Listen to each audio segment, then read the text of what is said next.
لا لا خليك عشان يخشن معدته. طيب هو في نقطه صغيره، واللي خشنا معدتهم هم عايزين طالعين عايزينهم يصحى؟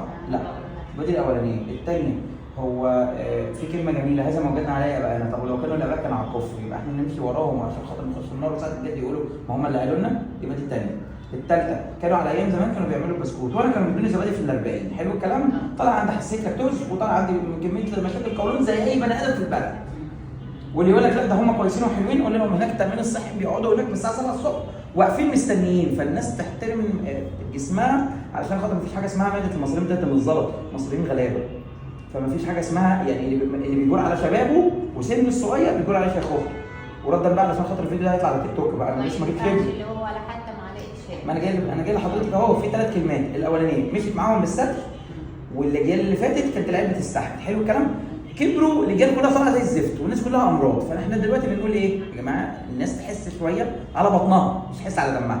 دي اولا. ثانيا كان في مشاكل ما كانتش بتحصل، كانت بتحصل بس ما كانتش مشهوره. اللي هو ايه؟ اللي هو عيل اهله دخلوا له ندعه لبن او ندعه زبادي، فالعيل خر من تحت كلاكيع، بلاش اقول كلمه ايه اللي هو الاحمر ده علشان خاطر برضه بناخد عليه مخالفات.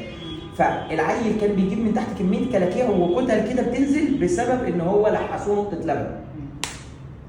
فمشى بالستر يهدى.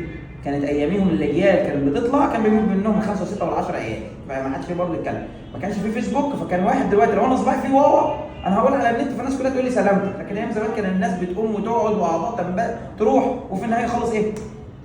عادي. فيعني قولي لها في كلمه صغيره خالص، الواد زي العسل. انا ليه اكل ايه؟ ليه اكل خضار وفاكهه وحبوب.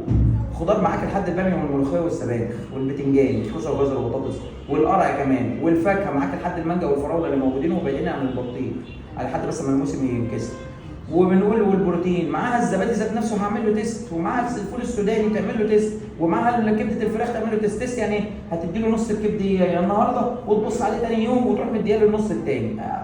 يعني هو انا دلوقتي كده ليفل الصرف ولا ليفل الاسترخاص بتاع البسكوت بشاي؟ بس وتسقي بق الميه معاه وقولي لها الدكتور بيمس عليكي وبيقول لي يا ست الكل ده لنا دعوه حلوه وروح اكل الواد اكله بحق ربنا. ما كانش في حاجه اسمها بسكوت بشاي، اقول لك بسكوت بشاي وريري وهيرو لما كانش في هيرو، وكان في سيريلاك يقعد يقول لك الكلمتين دول جميل قوي. السؤال هو ما كانش في حد بياكل اسمها ديت حاجه بدمعه؟ طب خلاص انا بقى هظبطها، اعمل لي غلوه طماطم وحط لي فيها باميه وحط لي عليها معلقه رز وحط لي عليها نقطه زيت زيتون واهرسيه، وبعد ما تخلص هات الكبدايه وافرميها وحطها فيها. بقت وجبه ولا بقت وجبه؟ قول لها بقى كلف يا ريس، مش استخسار وتروحي تقولي لي بسكوت ماري وبسكوت ما اعرفش ايه وفي الاخر خالص تحطي لي العيال. قولي لها العيال دول بيتعمل لهم بسكوت تاني اللي هو ايه؟ نقطتين الدقيق وحته الخميره على الرصيد والفانيليا او البيكنج باودر الموجوده بس بعيدين عنهم عشان فيهم قلق، وتروح حاطه عليهم تمر ونقطتين زيت وتدخلهم الفرن يطلعوا قراقيش تسنين للعيل الصغير. قولي لها ما عملتهاش ليه؟ ولا هو برضه استرخاص بتاع ماري بكام؟ ظلمته مال. اقفلي يا بنتي.